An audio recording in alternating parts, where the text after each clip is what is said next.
So Errol Spence Jr. says you can't break what can't be broken. And he's saying he's back in that ring. He coming back summer of 2020, man. And I can't be more elated, man. I'm so happy for the brother, man, to see, that terrible, horrific car accident that he went through. And then to find out that he was drunk driving and that was the cause of it. Through all of that, man, I'm so happy that the brother is okay. I saw a picture of the brother recently, man, for all of that he been through, how crazy that wreck looked. He still looks good. The brother still looks good and still looks, in good shape, especially compared to how that car looked. So I'm back. I'm glad that the brother is coming back. He seems like he's getting his swagger back to him. He's getting his bearings. He's getting, back to his old self. Because I really couldn't tell, depending on, based upon the old post that I've seen, him saying I give up on his Instagram page before. I really wasn't sure where Errol's head is. But now he seems to be in a very good place. And he's eyeing a summer 2020 return. And I'm so glad, man, because I was so tired of all these Errol Spence haters. All of these dudes coming out the woodwork. It was, believe it or not, it was a lot of dudes that was hoping that Errol Spence Jr. would never box again. There was a lot of dudes that was talking about Errol as if he was the most vile human being on this earth. Talking about him as if he had just committed a heinous act that was unforgivable. Like it was dudes wanting him to get his belt stripped, making YouTube videos, hating every chance they get. Because believe it or not, it was a lot of dudes that didn't like Errol from the jump. They never liked him from the jump. So they when they got this news, they had negative intentions. When they got the news about him being in a car crash and him being drunk in a car, him being under the influence in a car crash. They got their hands on that information and they was licking their chops because they was ready to destroy the brother all over social media, all over their YouTube channels and everything. So, I mean, like, it was dudes that wanted him to never be able to box again and wanted him to just be severely hurt. And talking about Errol as if he was like, he had committed a murder. As if he was a child molester or some type of crazy, foul, disgusting human being. And I was like, damn, it's crazy how these dudes got that type of energy for Errol. They despise Errol like that. But all of these other boxers that's gotten in trouble, they didn't have none of this energy for Tyson Fury. When Tyson Fury was on that booger sugar, when he was doing that, they didn't have that same energy for him. And matter of fact, they championed his comeback. Championed him like, hey, he's gonna learn from it. He's gonna be okay. Everybody makes mistakes. A lot of boxers have battled with demons, and they have, true indeed. A lot of boxers have battled with a lot of demons, especially concerning alcohol and drugs. They battle with that a lot. But when it came to Errol, oh my God, you had dudes acting like he was just like a serial killer or something. Like you had dudes really out here acting as if he got popped for PEDs or something. Like, speaking of PEDs, it's dudes like Dillian, as crazy as they got their energy for Errol Spence Jr., it's dudes that like Dillian White. Dillian got a whole fan base supporting him. A whole fan base fighting for him and clinging on to his every word. Every word. The man out here getting popped dirty for PEDs. Popping dirty for PEDs. And you got people out here defending him to the core. Talking about him as if he's just this stand-up gangster of a person and all. The gangster of a human being. And when Earl got into this car crash because of he got the DUI. When they got out word that he had this DUI, they acted as if he was just this disgusting human being. Sergey Kovalev, he out here being accused of sexual assault and physical assault of a woman and all this and all of that. And you still you ain't really got people talking about that. It's in the same vein as people talking about Errol as a disgusting human being. And I'm like, damn, where's this? Where y'all got to keep that same energy? Where's this energy for these other fighters at? Where's that energy for these other fighters at? And then when I thought about it, it all comes down to one thing, because I know why y'all don't like Errol. I know why y'all don't like Errol. See, there is a dislike for the confident and assertive American black fighters. The confident and assertive American black fighters, people don't like that. Especially the ones who talk that pro-black talk, who talk about, injustices that black people face, who talk about racial injustices that black people face a lot. Those individuals who have a strong voice in that area, who are not afraid to speak their mind when they ask about race issues, they don't like those guys. They hate those guys that talk about that. They hate that. They hate it when Errol Spence said Oscar De La Hoya don't treat black fighters well. When, Errol, when Oscar never talked about those racist emails that was found on behalf of a Golden Boy employee. He never even talked about it, calling Al Heyman all type of N-words and all type of other stuff. They never talked about the situation with Zab, because Zab was actually saying that he had problems with Oscar when he was over there, when he was fighting Danny Garcia around town, all type of stuff. But when Errol said that, when Errol speaks about racial injustices that black people face, when Errol talks about supporting black fighters and how he supports black fighters and how he supports black people and all this and all of that, it's people that people get turned off by that. There are a certain segment of the population who get turned off by that. They get turned away. They have a problem with that. They have a problem with black athletes that do that. They like the black man who is meek and mild. They like the black man who never talks about racial issues. They like the black man who is above race. They like the black man who acts as if race doesn't exist. They like the black man who ignores the whole racial construct. They love that black man. And I know that's what it is. Y'all don't like them black dudes over there at the PBC. A lot of them are the ones that talk their pro-black talk and are guys who are assertive. Who they don't like black fighters that got black American fighters that got a certain type of swag about them. A certain type of swag. Yeah, Terrence Bud Crawford got a certain swag about him, but also Bud is, and he strike, and maybe I may be wrong, but Bud strikes me as a man who never would discuss issues facing the black community publicly. But Bud strikes me as a man who will never talk about any of the plight of black people. He will never talk about social issues involving black people, not publicly. He will never do that. So the majority population and other ethnicities take to Bud. They love him because they looked at him as the guy who is the all-American guy who never talks about race, who just doesn't talk about it and leaves it alone.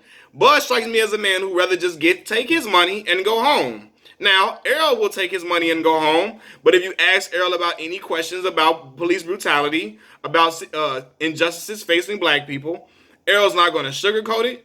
He's going to shoot it straight to you. Him and Deontay Wilder. And that's why a lot of these people hate both of these fighters. Hate them both.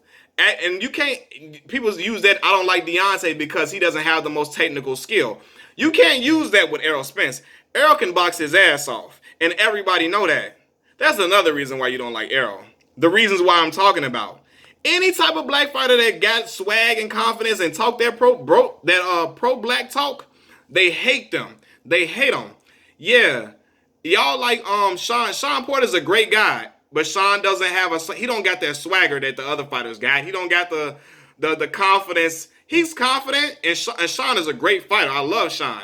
But Sean don't got the same type of swag and the same type of assertiveness that Errol Spence Jr. has. He doesn't have that same type of assertiveness that Deontay Wilder has.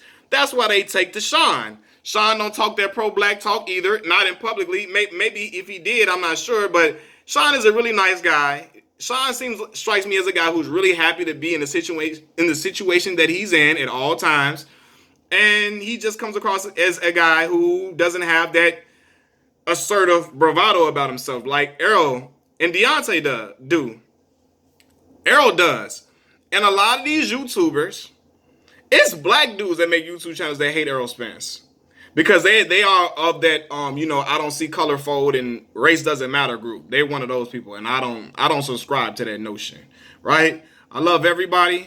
I treat everybody equally. But when my people are facing issues and they're getting affected by certain racial issues, I'm going to talk about it. I'm going to speak up about it. I'm not going to act like it don't exist. I'm not going to be the guy that just fall in line type of guy. I'm not that type of guy. I'm not that type of man. Errol Spence is not that type of man. Deontay Wilder is not that type of man. They're not going to act like these racial issues doesn't exist just to keep a certain fan base. They don't care about alienating a certain group of fans. They don't care about alienating a certain segment of fans to speak up for their people. They speak up for their people and don't give a damn who they become alienated from. They don't care. And that's what I respect. But you got individuals, certain YouTubers acting like Errol is the most vile, vicious human being on planet Earth. He don't deserve another shot. All of that. When Tyson Fury was on that booger sugar, when he was taking them drugs, Sergey Kovalev out here getting accused of sexual assault, physical assault of women, Dillian White out here popping dirty for PEDs and all of that, You ain't got no, like, they hate Gerald Miller, but again, Gerald Miller is one of them other assertive people. He don't talk that pro-black talk at all. He's the furthest black man away from that. He more on the lines of that. Big Baby Miller be on that coon talk. He on that coon time. You know what I'm saying? He on that Uncle Ruckus type time. But he assertive, and, you know, he's an American fighter. They don't like him. But, and he got popped for PEDs, so they was on his ass about that. But, you know, Dillian White, Kovalev, Tyson Fury, all these other dudes, everybody act like they all good, fine, and dandy. But people was calling for Errol to get his belt stripped. People can't stand Deontay Wilder. Y'all know why. Y'all know why, man. The excuse can't be that Errol Spence can't fight. Errol can box like a motherfucker, as we say. Excuse my language. He can box. But it's that black man who is assertive, who's confident, who got that silent killer about him. He ain't gonna talk crazy until you poke the bear. Then he gonna talk on that gangster talk and say, okay, since you want to talk like that, let's go there. I'm gonna pull your card. Let's go there. I'm cool, calm, and collected, but let's go there at all times, at all costs. And look, it's crazy, right? When I seen a YouTuber make a video talking about how these dudes are scared to fight Manny Pacquiao. Everybody's scared to fight Manny Pacquiao. They don't want to fight the 40-year-old. When Errol Spence Jr. challenged Manny Pacquiao, you had guys out there saying, why he want to pick on Manny? Why he want to mess with Manny? Manny's an old man. Leave Manny alone. Leave him alone. Leave him alone. All that. They was talking all of that. Acting like Errol was the big bad bully picking on Manny when Manny ass got a belt. He got a belt, sir. So he gonna have to strap up and get it too. We gonna fight. And Errol want that fight because it's a big payday. Who wouldn't want that big Manny Pacquiao fight? Everybody want that Pacquiao fight. Then after the Pacquiao fight, go on and fight. He will go on and fight Bud. And then they get the most money they can get. And of course they want to break the bank because they're prize fighters. But people acting like Errol's scared and all this and all of that. Like, a lot of these dudes is lames that don't like Errol Spence. A lot of lame cornball dudes hate on Errol Spence Jr. A lot of them dudes got hot and bothered when they found out Errol had a DUI because they was just ready to jump on that and ready to get on Errol's case. All these other boxers that been accused of all type of stuff, but it's Errol they don't like. They waiting for the same thing from Deontay Wilder. Deontay talk that pro-black talk. They hate that. They don't want nobody to talk that. They want everybody to just talk about boxing. Just leave it about boxing. Don't talk about race. Please stop talking all that soft ass stuff. Like, no. You're not dealing with soft, meek and mild black men. That's not the case. I'm not saying you just because you're to yourself, a black man is to himself and he's reserved that he's soft, because Errol's a reserved person. What I'm saying is people that act like race don't exist to appease other people, to not offend other people. When racial atrocities happening to black people is the most offensive thing that we need to be talking about, like police brutality. But when Errol or one of these other fighters, Deontay Wilder, talk about it, it gets them so upset. And that's why they don't like Errol. Acting as if he was just the most heinous person on earth. You had guys out here doing worse stuff, accused of doing worse stuff, or found out to have done worse stuff. And, you know, it's all good and it's okay. You're going to learn from your mistakes. We supporting you, champ. But when it comes to Errol Spence, oh no. You got Errol Spence fan base supporting Errol. But all the other folks, there's just, non-biased people, the neutral people, a lot of them hating Errol.